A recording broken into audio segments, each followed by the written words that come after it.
Hello everyone. आज है 24 दिसंबर और आज इस वीडियो में हम बात करने जा रहे हैं यस बैंक के बारे में। देखिए, यस बैंक को लेकर एक बहुत बड़ा स्टेटमेंट कंपनी के जो सीईओ है, एमडी और सीईओ, उनकी तरफ से आया है और डेफिनेटली ये वो स्टेटमेंट है जो इस शेयर को आने वाले दिनों में और बेहतर और बड़ा बनाने का काम कर सकता है। यस बैंक हम सब जानते हैं कि जिस रीजन की वजह से डूबा था, हम सब जानते हैं कि भैया बैड लोन बहुत ज्यादा हो चुके थे। लेकिन अब उसी को लेकर कंपनी के मैनेजमेंट के द्वारा एक बड़ी अनाउंसमेंट की गई है और मैनेजमेंट में से कंपनी के सीईओ ने ये बात बताई है। तो वो खबर कौन सी है उसके बारे में हम यहाँ पर जरूर बात करेंगे, लेकिन उससे पहले अगर आपने अभी तक चैनल को सब्सक्राइब नहीं किया है तो प्लीज अभी इसे सब्सक्राइब कर लीजिए, क्योंकि आगे भी बहुत सारे वीडियोस हैं जो आपको काफी ज्यादा हेल्प करेंगे। उसके साथ साथ अगर आपने अभी तक मेरे टेलीग्राम चैनल को सब्सक्राइब ना किया हो तो उसको भी सब्सक्राइब करना मत भूलिएगा, लिंक आपको डिस्क्रिप्शन में मिल जाएगा। तो बात करते हैं यस बैंक की। 17 रुपए का शेयर है। आज हल्की सी गिरावट यहाँ पर आई जरूर है, लेकिन पिछले एक महीने में हम देखें तो एक महीने में अभी भी 19 से 20% का ग्रोथ है। 14 रुपीज का शेयर बहुत ही कम वक्त में 20 रुपए तक पहुंचा, लेकिन उसके बाद अगर हम देख रहे हैं तो कंटिन्यू से शेयर प्रेशर में आ रहा है और हल्की यहाँ पर गिरावट बनी हुई है। पिछले एक साल में अगर हम देखें तो 65% का ग्रोथ है। 60 रुपए का हाई है, 11 रुपए का लो बना है, तेजी आई, बाद में काफी वक्त तक शेयर काफी फ्लैट रहा, लेकिन बाद में अच्छी खासी रैली आई। अब दोबारा से थोड़ी बहुत प्रॉफिट बुकिंग और थोड़ा सा फ्लैट शेयर रह रहा है। लेकिन अगर हम देखें तो कंपनी के मैनेजमेंट के द्वारा, मतलब प्रशांत कुमार जो कंपनी के एमडी एंड सीईओ है यस बैंक के, उनको ये मानना है कि we believe we can recover 50% of ₹40,000 crore bad loans. मतलब उनका ये मानना है कि जो 40,000 करोड़ के बैड लोन है, जो उन्होंने ऑलरेडी दिखा दिए हैं कि भैया ये बैड लोन है, ये मुश्किल है, लेकिन अब उनका ये मानना है कि उनमें से 50% का जो पैसा है वो रिकवर हो सकता है। मतलब 20,000 करोड़ रुपए की रिकवरी।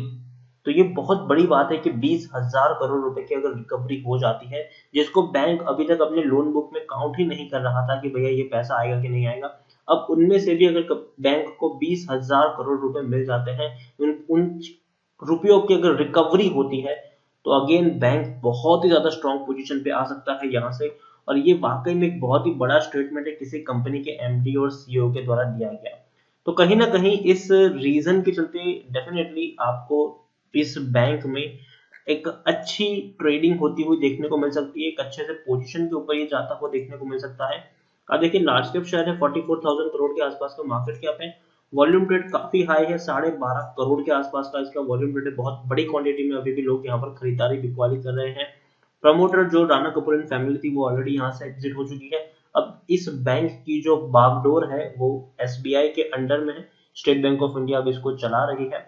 एफआईएस ने अपनी होल्डिंग को जरूर सितंबर क्वार्टर में कट डाउन किया था, एफआईएस म्यूचुअल फंड ने, लेकिन डेफिनेटली दिसंबर क्वार्टर में आपको उनकी भी होल्डिंग इंक्रीज होती हुई देखने को मिल सकती है। यहाँ पर हम बात करेंगे तो डिविडेंड इस साल पे नहीं किया है, पिछले साल इन्होंने डिविडेंड पे किया था, पर शेयर ₹2 का डिविडेंड इनकी तरफ से दिया गया था। टेक्निकल रेटिंग की बात करें तो भैया न्यूट्रल है, क्योंकि अभी जिस तरीके से यूके में कोरोना की नई स्ट्रीम जो निकल कर आई है, उससे कहीं ना कहीं एक पैनिक फैला हुआ है और बैंकिंग सेक्टर में ये पैनिक जो है वो बढ़ा है। एक और चीज अगर हम देखें तो according to money control user 81% लोग खरीदने की सलाह दे रहे हैं, 4% लोग होल्ड करने की बात करें, मतलब 85% लोगों का यहाँ पर पॉजिटिव व्यू है, जबकि 15% लोग आपको यहाँ से बेचने की सलाह भी दे रहे हैं। यहाँ पर अगर आप देखें तो अगर मैं ब्लॉक डील की बात करें तो हालांकि वो अगस्त महीने में हुई थी, 15 रुपए के ऊपर एक बहुत बड़ी ब्लॉक डील हुई थी बोफा सिक्योरिटीज के द्वारा। अगर हम देखने जाए तो उन्होंने तकरीबन तकरीबन 2 करोड़ शेयर्स खरीदे थे। 15 रुपए के ऊपर 2 करोड़ शेयर्स उन्होंने खरीदे थे। उसके अलावा अगर हम देखें तो छोटी मोटी खरीदारी और बिकवाली हमें देखने को जरूर मिली है। जो इनसाइडर ट्रांजेक्शन समरी की अगर मैं बात करूं तो 17.25 रुपए के ऊपर आप देख सकते हैं कि जो इनसाइडर है महेश राजा रमन, उन्होंने तकरीबन तकरीबन आप देख सकते हैं कि 5 साढ़े 4 लाख शेयर बेचे हैं हालांकि। लेकिन उससे पहले अगर हम दिसंबर 16 की बात करें तो 11 रुपए के ऊपर आप देख सकते हैं कि ऊपर 16 रुपीज के ऊपर एक बड़ी क्वांटिटी खरीदी भी गई है बड़े अलग अलग इंसाइडर्स के द्वारा। तो वो चीज भी हमें यहाँ पर ध्यान रखनी है। एक और प्रॉफिट की मैं बात करने जाऊं तो पिछले 2 क्वार्टर से एक अच्छा प्रॉफिट इनको जरूर हुआ है। पिछले 2 क्वार्टर की अगर हम बात करने जाए तो तकरीबन 130 करोड़ के आसपास का मुनाफा इनको सितंबर क्वार्टर में हुआ है और जून में 45 करोड़ के आसपास का प्रॉफिट हुआ है। इससे पहले अगर हम देखें तो इस बैंक को बहुत ही ज्यादा नुकसान झेलना पड़ रहा था। 18,000 करोड़ तक के नुकसान थे, 3,000 करोड़ तक के भी नुकसान देखने को मिल रहे थे। डीआईएस के पास सबसे ज्यादा होल्डिंग है 49.28% की होल्डिंग। उसके बाद अगर हम देखें तो पब्लिक के पास सबसे ज्यादा है 39.56 और एफआईज के पास 11.16% की होल्डिंग देखने को मिल रही है। फ्यूचर में ये होल्डिंग चेंज भी हो सकती है। दिसंबर क्वार्टर एक वाकई में डिसाइडिंग क्वार्टर होगा कि भैया किस तरीके से प्रमोटर ने, एफआईज ने और म्यूचुअल फंड ने, सॉरी प्रमोटर नहीं लेकिन एफआईज, म्यूचुअल फंड और इंश्योरेंस कंपनी का क्या रुख यहाँ पर रहता है। और मुझे लगता है कि डेफिनेटली चुपके से यहाँ पर बड़े फंड हाउसेस ने खरीदारी भी की है इस क्वार्टर की अगर मैं बात करने जाऊं तो, क्योंकि बैंक्स के जो फंडामेंटल्स है वो इस क्वार्टर में काफी बेहतर हुए हैं। काफी बड़ी फंड रेजिंग भी इन्होंने की है और धीरे धीरे अगर हम देखें तो बैंक एक राइट ट्रैक पर लौट रहा है। यस बैंक कोई छोटा मोटा बैंक नहीं है, एक बहुत बड़ा बैंक है जो 400 रुपए के लेवल से टूट कर नीचे आया है अपने बैड लोन की वजह से। और यस बैंक का क्राइसिस हम सबको पता है। बैंक तकरीबन तकरीबन डूबने की कगार पे था, लेकिन स्टेट बैंक ऑफ इंडिया ने इसको बचा लिया, जो वाकई में एक बहुत ही बड़ा एग्जाम्पल है कि अगर हम बैंकिंग सेक्टर को बचाना चाहें तो डेफिनेटली बचा सकते हैं। और यहाँ पर अगर हम देखें यस बैंक के बारे में तो सबसे पहले मैं आपको यहाँ पर ये जरूर कहना चाहूंगा कि पहली जो एफपीओ के द्वारा इन्होंने लॉन्च किया था तो उससे डेफिनेटली लोगों का नुकसान, जो शेयर होल्डर्स है उनका नुकसान जरूर हुआ। देखिए जब शेयर 26 रुपए के ऊपर था तब ये लोग एफपीओ लेकर आए थे और एफपीओ से उन्होंने 15,000 करोड़ रुपए की फंड रेजिंग की थी, जिन्होंने इस बैंक को सिक्योर कर लिया। मतलब कि डिपॉजिटरों का पैसा सेफ हो गया और उसके साथ साथ बैंक्स ने जो अपने डिपॉजिटर है उनका भरोसा भी जीता। अब अगर हम देखें तो धीरे धीरे यस बैंक में अकाउंट ओपन भी हो रहे हैं और लोग ट्रांजेक्शन भी कर रहे हैं। शेयर होल्डर्स को जरूर नुकसान हुआ था।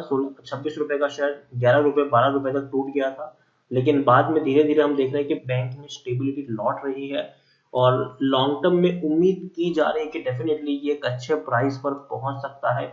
और जो मैनेजमेंट के द्वारा कमेंट्री आई है कि भैया 20,000 करोड़ रुपए तक की रिकवरी संभव है, हो सकती है, ये कहीं ना कहीं बहुत ही एंकरेजिंग है। और दूसरी बात है कि यस बैंक खुद काफी तगड़े तरीके से अभी रिकवरी कर रहा है। हम सब जानते हैं कि पिछले कुछ महीनों में उन्होंने अनिल अंबानी की ऑफिसों में भी अपने उनको जब्त करने का काम किया है। तो मतलब काफी बड़े तौर पर पैमाने पर रिकवरी यहाँ पर भी चल रही है। तो अगेन अगर ये सारा पैसा लौट कर आता है तो कहीं ना कहीं बैंक की जो बैलेंस शीट है वो स्ट्रांग होगी और बैंक के द्वारा जो अभी हाल फिलहाल में डिसीजन लिए गए हैं कि वो छोटे मंझोले बिजनेस को ज्यादा लोन देना प्रेफर करेंगे, अपनी लोन बुक को वो स्ट्रांग करेंगे नेक्स्ट 2-3 सालों में। तो ये धीरे धीरे चीजें होगी, एक ही झटके में नहीं होगी। और मुझे लगता है कि दिसंबर क्वार्टर के जब नतीजे आएंगे तो वो काफी बेहतर होंगे, पॉजिटिव होंगे, जो इस शेयर को और ऊपर ले जाने का काम करेंगे। तो मेरे हिसाब से यस बैंक में खरीदारी की है तो भैया बने रहो, ये मौका है आपके पास खरीदारी करने का। अगर गिरावट आती है तो खरीदारी करो। दिसंबर का जो क्वार्टर होगा वो डेफिनेटली काफी बड़ा डिसाइडिंग क्वार्टर होगा जब इनके नतीजे आएंगे, खास करके शेयर होल्डिंग पैटर्न को लेकर और तो और क्वार्टरली रिजल्ट्स को लेकर पॉजिटिव रिजल्ट्स आने के चांसेस ज्यादा है। तो डेफिनेटली यहाँ पर बने रहिए और ये शेयर जो है वो और ऊपर तक भी जा सकता है। लेकिन हाँ, शर्त सिर्फ इतनी है कि आपका जो नजरिया है वो लॉन्ग टर्म का हो, यहाँ पर कम से कम 2 साल का नजरिया लेके बैठे यहाँ पर। और 2 साल में ये शेयर आपको कम से कम 70-75 रुपए तक भी ट्रेड करता हुआ देखने को मिल सकता है। तो बने रहिए, पैनिक मत करिए और डेफिनेटली आपका जो पैसा है वो यहाँ पर डूबेगा नहीं, क्योंकि जब बैंक ने इतनी बड़ी फंड रेजिंग कर ली है, बैंक ने खुद को सेव कर लिया है अभी की अगर हम बात करें तो। और अगर ये डूबने वाला बैंक होता तो ऑलरेडी कब का डूब गया होता। अब स्टेट बैंक ऑफ इंडिया खुद इसको नहीं डूबने दे सकता, क्योंकि अब उनकी भी साख यहाँ पर है और जिस तरीके से बैंक का मैनेजमेंट काम कर रहा है वो काफी बेहतर तरीके से काम कर रहा है। और आने वाले दिनों में जो डिसीजन उन्होंने लिए हैं और वो इस बैंक को और ज्यादा स्टेबल बनाने का काम करेंगे और डेफिनेटली एक अच्छी पोजीशन के ऊपर ये शेयर लॉन्ग टर्म में ट्रेड कर सकता है। मैं ये नहीं कहूंगा कि शेयर वापस 350 तक जाएगा, लेकिन हाँ 2 साल में दमखम तो है इसमें कि एटलीस्ट 70-75 रुपए के ऊपर ये निकल सके।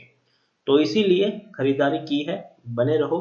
फ्रेश बाइंग करना चाहो करो, लेकिन टुकड़ों में खरीदारी करो। हर गिरावट में थोड़ी थोड़ी क्वांटिटी आप यहाँ पर ऐड करते रहो और कम से कम 2 साल का यहाँ पर प्लान लेके चलिए। तो वीडियो को यहीं पे एंड करूंगा। पसंद आया हो तो प्लीज इसे लाइक कर, शेयर करें। चैनल पर अगर आप पहली बार आए तो प्लीज सब्सक्राइब करें, और यस बैंक के बारे में आप क्या सोचते हैं वो भी आप मुझे कमेंट में लिखकर बता सकते हैं। Thank you.